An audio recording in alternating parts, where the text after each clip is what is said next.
ያለ ውድድር የሚያድግ ቢዝነስ ያለ ውድድር የሚያድግ ኢኮኖሚ የለም ስለዚህ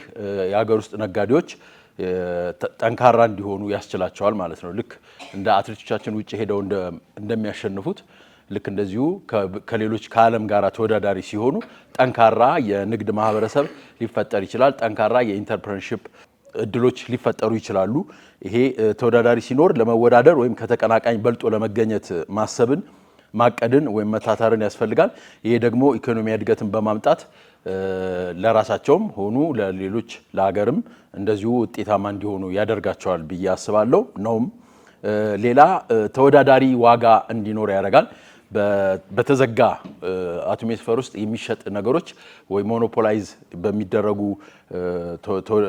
ኢኮኖሚ ውስጥ ተወዳዳሪ ዋጋ እንዳይኖር የሚያደርገው አንደኛው ነው ሌላው ጠንክሮ የሰራ ተገቢውን ጥቅም ያገኛል ጠንክሮ የሰራ ብቻ ተወዳዳሪ የሆነ ብቻ ነው አሸናፊ የሚሆነው ስለዚህ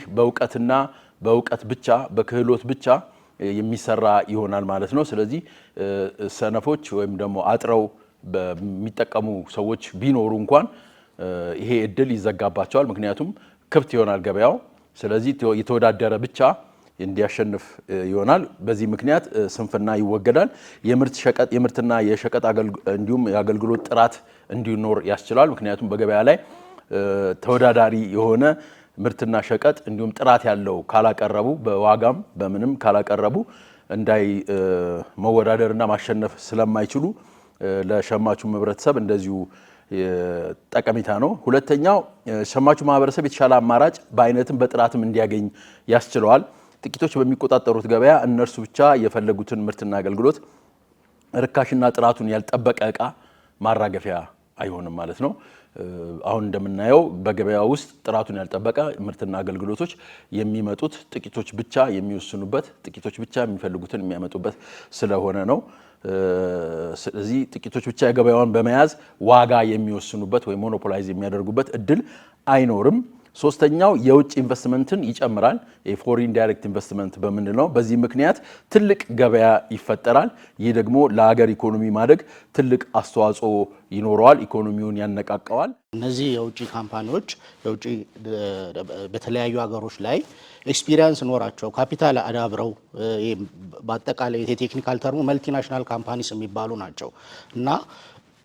ሀገር ውስጥ ያሉት ድርጅቶች ላይ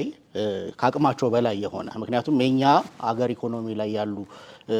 የንግድ ተቋማት በዛን ያክል ዴቨሎፕመንታቸው ያን ያክል አይደለም ስለዚህ ኮምፒት የማድረግ ትላልቆች የምንላቸውም ትልልቅ ካምፓኒዎች በውድድሩ የመጎዳት ሁኔታ ውስጥ ይገባሉ ትናንሾቹ ደግሞ በአጠቃላይ ከአገልግሎት ውጭ የሆኑና ስራቸውን ሱቃቸውን ዘግተው ከገበያ ወጥተው ስራ አጥ ሊሆኑ የሚችሉበት ሁኔታ ይኖራል ሁለተኛው የገበያ አለመረጋጋትን ይፈጥራል የገበያ አለመረጋጋትን የሚፈጥረው እንዴት ነው መንግስት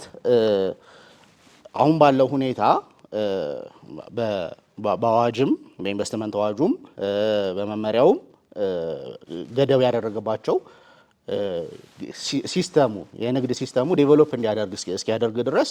ገደብ ያደረገባቸው ቁጥጥር የሚያደርግባቸው ነገሮች ነበሩ ያንን ቁጥጥር መንግስት ከገበያ ውስጥ ይወጣና ምክንያቱም አቅም አይኖርም እነዚህ መልቲናሽናል ካምፓኒስ የሚባሉት በጣም ፓወርፉል ስለሆኑ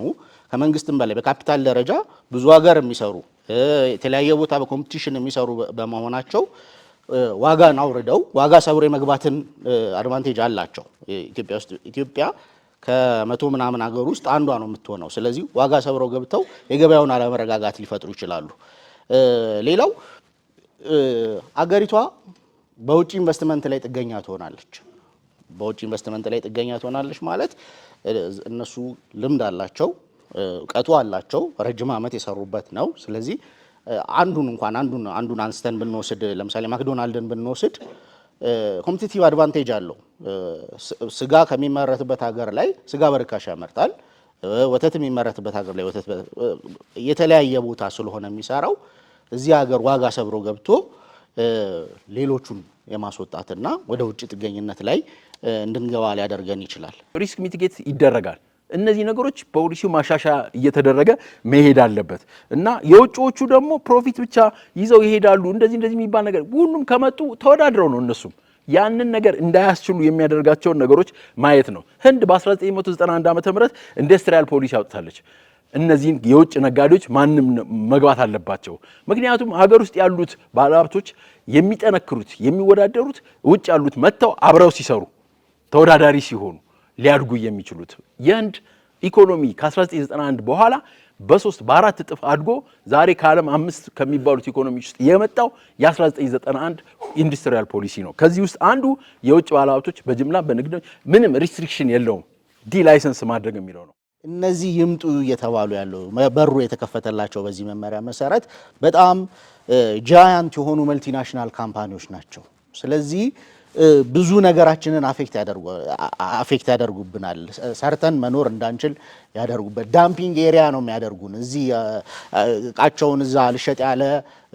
ረጅም ዓመት የተከማቸ የተበላሸ ኤክስፓየርድ ያደረጉ ነገሮች በሙሉ መጥተው አገራችን ውስጥ እንዲገቡ ነው የሚያደርጋቸው። የመድኃኒትና ምግብ ቁጥጥር ባለስልጣን ምን ይሰራል የሚል ጥያቄ ቢነሳ በቁጥጥራችንም ላይም አውራን አይደለም። የውጭዎቹ መጥተው አገር ውስጥም ያሉትን ባለሀብቶች እኮ ቁጥጥር ስላልቻልን ነው አይደለ ይሄ ሁሉ ችግር እየተፈጠረ ያለው። ፕራይሱን ሬጉሌት ማድረግ አልቻልንም። ነጋዴው ይደብቃል። እዚሁ ሀገር ውስጥ ያሉን ትንሽ ነጋዴዎች እንኳን መቆጣጠር አልቻለም። እንኳን ከዛ የሚመጡትን ጂያንት የሆኑ ትላልቅ መርከብ አውሮፕላን ያላቸውን ነጋዴዎች ቀርቶ ትናንሹንም መቆጣጠር አልቻለም። እነሱ ሲመጡ ደግሞ ሞስትሊ እዚህ ያለው ባለስልጣን በገንዘብ ኃይል ሊገዛ ይችላል። ኮራፕሽን ሊስፋፋ ይችላል። የተለያዩ አፍሪካ ሀገሮች ላይ ያየ ነው ይሄንን ነው።